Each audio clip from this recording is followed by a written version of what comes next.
Rally শুরু করতে যাচ্ছি।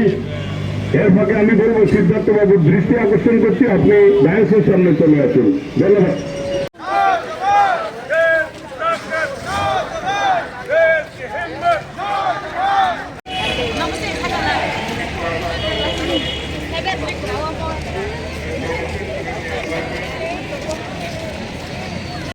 পারে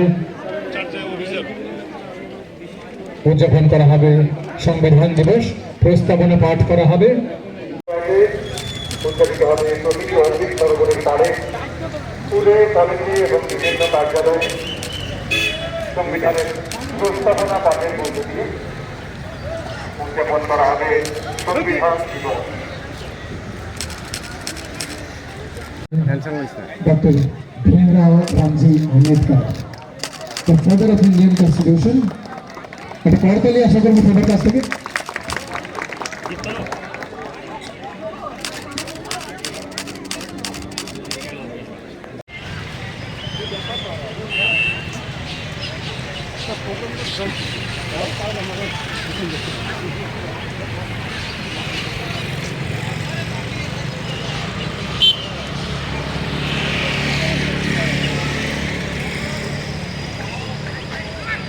সূর্য একটা প্রাণী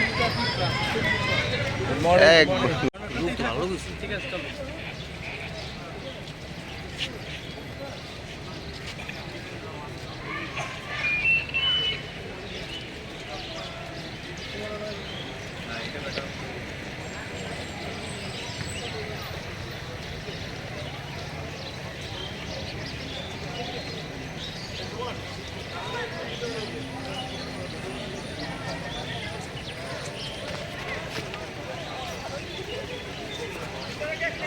আহ্বান জানাই।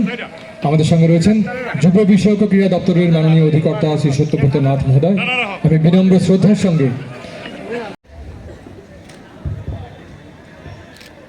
We, the people of India, having solemnly resolved to constitute India into a sovereign, socialist, secular, democratic republic, and to secure to all its citizens justice, social, economic, and political, liberty of thought, expression, belief, faith, and worship, and of opportunity, and to promote among them all fraternity, ensuring the dignity of the individual.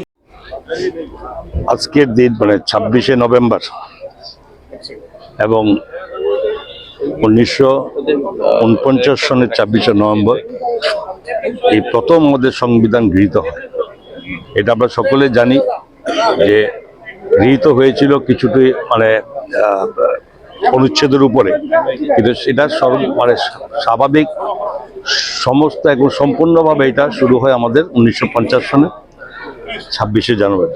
এটা আমরা সকলেই এটা প্রজাতন্ত্র দিবস পালন করি। তো আজকের এই সংবিধান দিবস, এই দিনটাকে পালন করা এটা কতটা আমাদের দেশের জন্য এবং দেশের যুব সমাজ থেকে শুরু করে দেশের মানুষকে সচেতনতা করা, এটা আমাদের এই মূল উদ্দেশ্য। বছরব্যাপী সংবিধান এই দিবস পালন করা এবং এর মাধ্যমে এই সংবিধান দিয়ে আমরা শুরু করেছি আমাদের দেশের শাসন প্রতিষ্ঠাকে মানে প্রতিষ্ঠিত করা এবং আমাদের নিজস্ব বাক স্বাধীনতাকে রক্ষা করা এবং সর্বোপরি আমাদের এই সমস্ত মানুষের জন্য সার্বিকভাবে যে অর্থনৈতিক সামঞ্জস্য বজায় রাখা এবং ন্যায় বিচার, এটার উপর মূলত শুরু হয়েছিল। তার পরবর্তী সময় বিভিন্ন রকম আমাদের এই শুরু।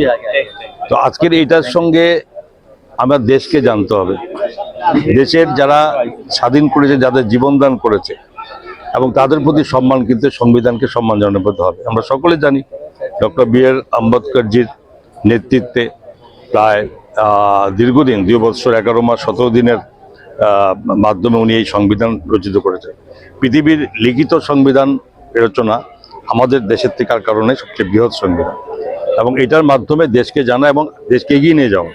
দেশের প্রধানমন্ত্রী নরেন্দ্র মোদীজি দেখুন যে 100 বছর স্বাধীনতা দিবস উপলক্ষে ভারতবর্ষের যে বিকশিত ভারতের যে পরিকল্পনা নিয়েছেন এবং সেই বিকশিত ভারতের যদি সার্বিকভাবে দেশের সমৃদ্ধি বৃদ্ধি করতে হয় তো সেটা অটোমেটিক্যালি এইভাবেই যাত্রা শুরু করা উচিত এবং দেশ এগিয়ে যাক, সকলের সহযোগিতায় হবে এবং সকল মানুষের একাত্মতা এবং উদ্যোগ ঐক্যবদ্ধতায় দেশকে এগিয়ে নিয়ে যাবে। এখানে কোনো ব্যক্তিগত ব্যাপার নয়, 140 কোটি মানুষের জন্য এই সংবিধান রচিত হয়েছিল এবং সেটা